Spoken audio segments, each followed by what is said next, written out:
One of the interesting things yesterday that we saw in the election was even though Democrats themselves did not fare so well in this election, in fact, the whole thing may have ended up being a wash with Dems picking up, a couple of Senate seats, not enough to take a majority, but also losing a few House seats.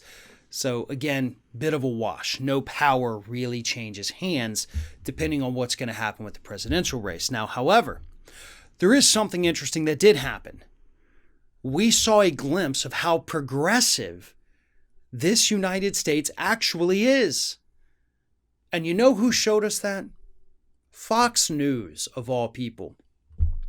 Fox News started displaying on their screen exit poll data. I think this was data maybe that they had compiled, showing where Americans actually stood on the issues.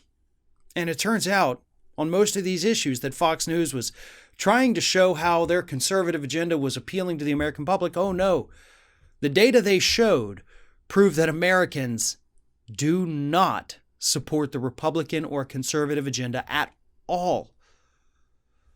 Government-run healthcare was one of the things. Oh crap. A huge majority of people say yes, they support it. What about overturning Roe versus Wade? Surely people are gonna, nope. Huge majorities say leave it as it is. But what about immigrants, right? You can't just want them to stay here. Oh, crap, the Fox News poll again showed a majority of people, over 70% of people said, let them stay. What about gun rights, right? Surely a majority of people in this country don't believe in curtailing our gun rights. Nope. Sorry, Fox, but once again, a huge majority of people said yes, there should be restrictions on these things. Now, these pictures made their rounds on social media because they were so hilarious. Fox News tried to show how conservative America was, and it blew up in their faces. So this begs the question, Americans, you have these progressive ideals, right? So why in the hell do you keep voting for conservatives? That doesn't make any sense. I understand why you're not necessarily flocking to the Democrats because they are not as progressive as they should be. They're getting more conservative over time, but so is the Republican Party.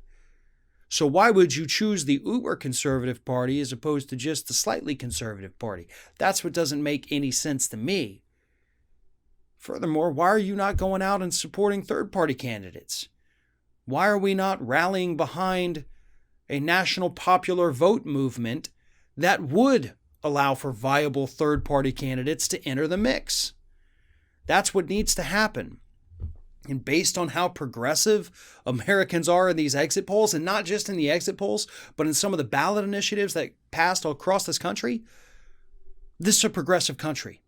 And that's good. That is the only thing that gave me hope at a Tuesday evening. We truly are a progressive left country when you strip party labels off the ballot. That's the key. When you're voting on issues, Americans go left. When they see a label next to your name, unfortunately, they tend to go right.